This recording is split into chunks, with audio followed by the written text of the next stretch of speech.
We are thrilled to have you back to Fables Adventures, the podcast of short audio stories created by users of our iOS app. If you're enjoying what you're hearing here, and you'd like to have one of your stories featured right here on our YouTube and Spotify channels, get the app on the Apple App Store. Subscribe, create, and share. All of the links and details you need are in the description. What if the greatest conspiracy in your world wasn't hidden in secret documents or whispered conversations, but vibrating through the very walls around you, in a language only one person could understand? Meet River Moss, a 16-year-old who lives in a vertical city carved into the face of a massive cliff. But this isn't ordinary stone. The cliff is alive, bioengineered tissue that shifts and grows and breathes. Most people experience this city through sight and sound. River, who is deaf, experiences it through touch, through vibrations, through the trembling language of a world that speaks in frequencies most people can't even perceive. And lately, that world has been screaming. Strange pulses travel through the metal floors, SOS signals hidden in the infrastructure itself. River can feel something desperate trying to communicate. But what? As River investigates, they discover the horrifying truth. The facility that runs their city has been harvesting secretions from the living cliff to create a chemical compound. A compound that's already in the air, already in the water. A compound designed to suppress the part of the human brain that allows speech. The entire population is slowly losing their ability to communicate, to organize, to fight back. The irony isn't lost on River. The hearing world has always treated deafness as a problem that needs solving. Now someone is extending that logic to everyone, weaponizing silence itself. But River has something the conspirators never expected: a lifetime of training in reading vibrations that others thought were invisible. River can map the surveillance grid by touch, can trace the distribution network through the metal and stone, can send counter-signals that will wake the workers up and reveal the truth. Except, the truth is even stranger than River imagined.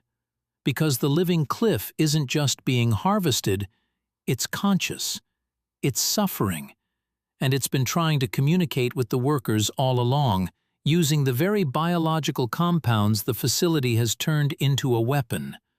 The suppression compound wasn't designed to silence the workers.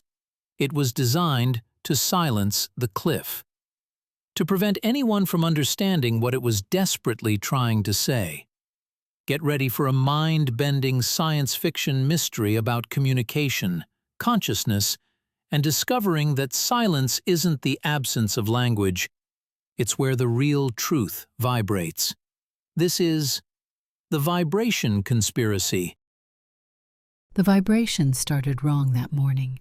River Moss felt them through the metal grating of Platform 7, where the factory floors hummed their usual mechanical hymn. But this time something underneath sang a different note. River pressed their palm flat against the cold steel, eyes closed, reading the rhythm like others' red faces. 3 short pulses, 3 long, 3 short again. SOS. Someone was desperate, and they were using the infrastructure itself to call out. River's fingers tingled with the sensation, not fear exactly, but recognition. Recognition that the beautiful, terrible machine they lived inside was about to break, and they were probably the only one who could feel it shattering. River had grown up in this vertical city carved into the cliff face, a structure so massive it seemed to breathe.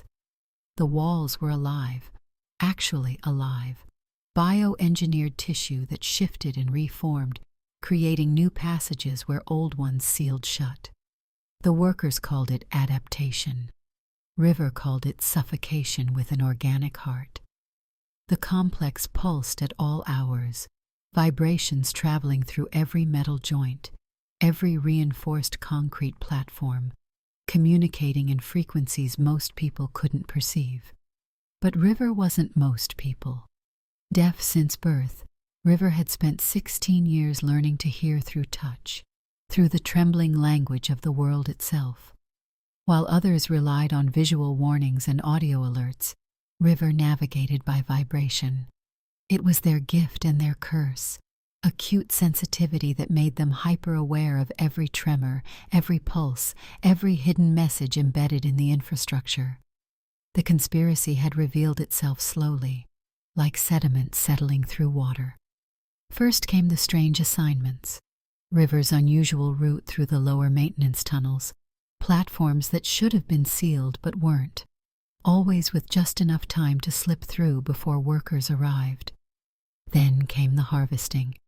River had felt it through the walls themselves, the regular rhythmic pulses of extraction, something being pulled from the living cliff in massive quantities. The biological secretions that made the cliff what it was, the substance that kept it growing, adapting, alive. The facility's stated purpose was manufacturing, textiles, minerals, processed goods for the cities above. But those extraction rhythms didn't match any legitimate production schedule.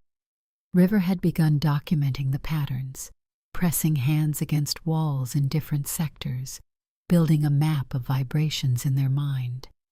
The discovery came 3 weeks ago, when River was reassigned to clean a sealed laboratory on the -40 level, deep beneath worker housing. The vibrations there were different, chaotic, pained, like the cliff itself was screaming silently into the metal and concrete around it. And there, in a data terminal left unattended for exactly 17 seconds, River saw the files. Secretion harvesting at unprecedented levels, chemical analysis, neurological modification compounds, subject testing, worker populations divided into treatment and control groups, and then the final document, the one that made River's entire body shake with a vibration that came from inside. The secretions were being synthesized into an aerosol compound that suppressed verbal communication centers in the human brain. Selective, gradual, undetectable. It was already in the ventilation system, already in the water supply to the lower levels. The workers above, platform 1 through 20, they were being kept docile, unable to organize, unable to resist, unable to even articulate the growing sense that something was wrong. The facility was using the cliff's own biological processes to weaponize silence. The irony wasn't lost on River. The hearing world had always tried to silence the deaf, to treat their existence as a problem that needed solving. Now the facility was extending that logic to everyone, making the whole population unable to communicate, unable to fight back. River understood the vibrations in a way the administrators never could, and River knew exactly how to use them. The plan took 2 weeks to assemble. River couldn't use the visual surveillance systems. They were everywhere, watching screens that River couldn't see anyway. But the surveillance vibrations themselves, the pulses of data traveling through security networks, the rhythmic monitoring signals that kept the facility under control, those River could feel, could trace, could understand. The facility's command used the vibration infrastructure to coordinate their operations. They'd built it that way deliberately, a communication network that operated below the threshold of normal human perception. They'd never imagined someone deaf by birth would have the advantage, someone whose entire existence had trained them to read the vibrations they thought were invisible. River mapped the entire surveillance grid by touch. 43 monitoring nodes, each one pulsing at slightly different intervals, each one connected to a central hub in the administrative sector, and each one, River discovered, hardwired into the same biological delivery system that carried the suppression compound. If River could introduce a countersignal at the right frequency into the right node, it would propagate through the entire network. It would disrupt the compound's distribution. More importantly, it would send a message, a vibration-based signal that would travel through every metal surface, every structural support, every platform in the facility. River would translate the data they'd found into pure vibration. The truth encoded in frequency and rhythm. Anyone with acute sensitivity, and there were others, River had discovered, marked and selected by the facility for reassignment just like River had been, would feel it, would understand it, would know what was happening to them. River chose midnight on a Wednesday, when the facility's rhythm slowed but never quite stopped. The vibrations were always deeper at night, more honest somehow. River moved through the lower levels, pressing hands against walls to navigate, following the familiar tremors like a map. The -40 laboratory was empty. The terminal was still there, blinking its little pulse of light that River couldn't see but could feel through the electrical hum in the air. River's fingers found the interface, and instead of typing words, River did what they'd spent 2 weeks preparing to do. River created a vibration sequence using the terminal's mechanical systems, creating pulses through the foundation itself. Rapid, deliberate, transforming data into rhythm, transforming evidence into sensation. River could feel it traveling through the cliff, could feel it rising through the platforms, spreading through the metal framework like lightning through water. 3 short pulses, 3 long, 3 short, SOS. But underneath that, the real message. The names of the subjects in the experiments, the chemical compounds, the dates of exposure, the level-by-level breakdown of the suppression distribution, all of it encoded in vibration, moving through the infrastructure the administrators had built, traveling through the very system they'd used to try to silence everyone. River waited, felt the vibrations scatter and spread, felt the facility beginning to tremble in a new way. Something was changing in the biological structure of the cliff. The extracted secretions that had been used for the suppression compound, they were designed to respond to specific frequencies. River had found that in the files too, a kill switch of sorts, built in by some long-dead engineer who'd understood that you should never create a biological weapon without a failsafe. River had just triggered it. The facility's own compound was turning inert, breaking down in the presence of the signal River had sent. The living cliff, sensing the disruption, was beginning to reject the extraction points, healing itself, reshaping itself. The metal groaned. The walls vibrated with a frequency that made River's teeth ache. But River could also feel something else now. A new kind of vibration, different from the machines, different from the biological pulse of the cliff. Human voices traveling through the metal. People who could suddenly speak again, words tumbling out after weeks of suppression, messages bouncing through the infrastructure in disorganized, beautiful chaos. The workers above were waking up, feeling what had been done to them, understanding it, organizing. The conspiracy was unraveling, and River could feel every moment of it through the trembling ground. But as River climbed back toward the upper levels, moving through passages that were rearranging themselves as the cliff reclaimed what had been taken, something happened. A final vibration, a transmission from the very heart of the complex, not from the administrators, not from the facility systems, from the cliff itself. River felt it like a pulse of communication, ancient and deliberate. The cliff had been aware all along. It had been trying to tell them something, and in that moment, pressing hands against the living stone, River understood. The cliff wasn't just being harvested. It was being experimented on, yes.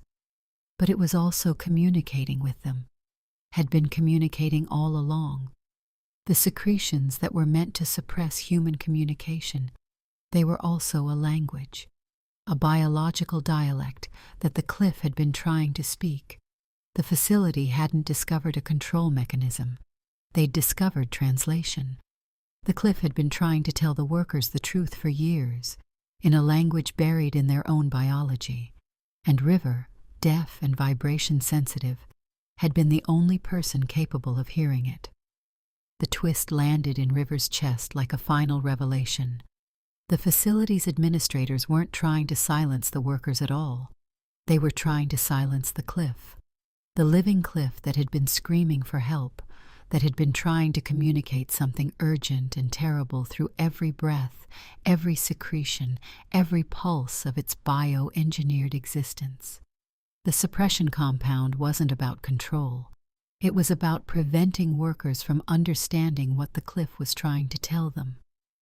Because once the workers understood, once they realized that the entire facility was built on top of a conscious, suffering organism that was being slowly poisoned for profit, once they knew that their compliance was part of the machinery that was murdering something alive and aware and desperate for communication, everything would change. River stood in the darkness of a lower platform as the vibrations sang around them. The workers above were understanding. The cliff was finally being heard. And River, who had spent their entire life being told that silence was their limitation, realized the truth that the facility had never wanted anyone to discover. Silence wasn't the absence of communication. Silence was where the real language lived. Silence was where the truth vibrated. And River, deaf since birth, acute vibration sensitivity screaming through their nervous system like electricity, was the only person alive who could have heard it.